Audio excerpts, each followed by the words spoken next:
নিঃসম্ভতা। তাই আপনি আজ থেকে কৌশিকী নামে খ্যাত হবেন।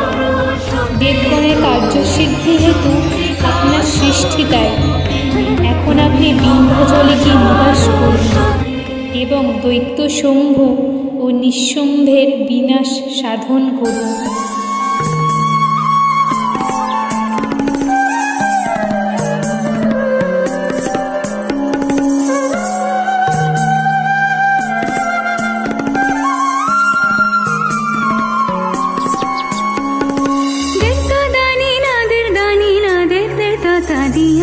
হৃদয় লেগেছে প্রেমবাণ, হৃদয় লেগেছে প্রেমবাণ।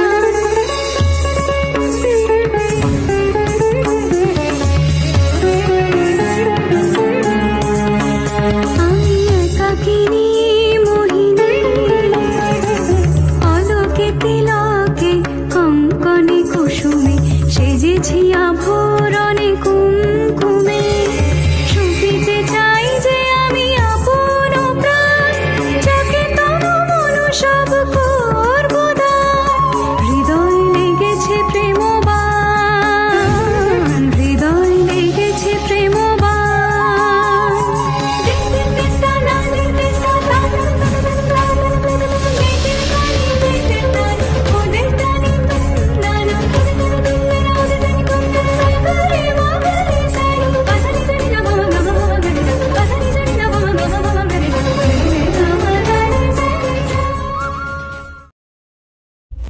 চণ্ডমুণ্ডের কাছে বিন্ধ্যাচল নিবাসিনী দেবী অম্বিকার কথা শুনে শুম্ভ নিশুম্ভ সুগ্রীবকে পাঠালেন বিবাহ প্রস্তাব দিতে।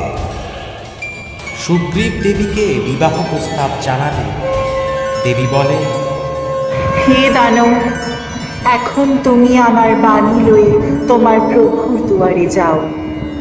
বলো, বাল্যকালে অল্প বুদ্ধিবশত আমি এক প্রতিজ্ঞা করেছিলাম, যে পুরুষ আমায় সংগ্রামে পরাজিত করবে তাকেই আমি আমার পতিরূপে বরণ করব।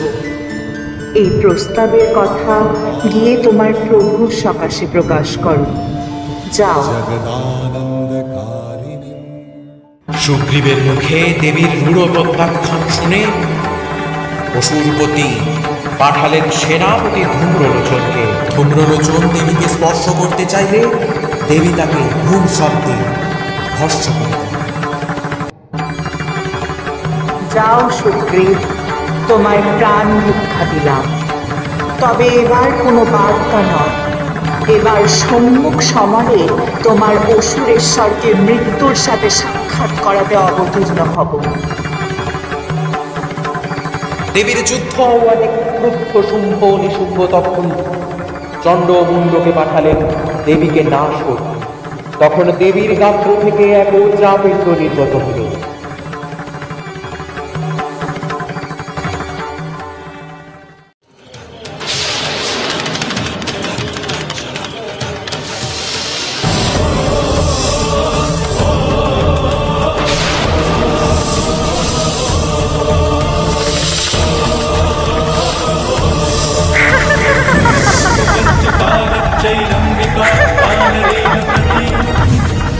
Adina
চণ্ড মুণ্ড ও রক্তবীজ বধ করে দেবী কালিকা পরিচিত হলেন দেবী চামুণ্ডা নামে।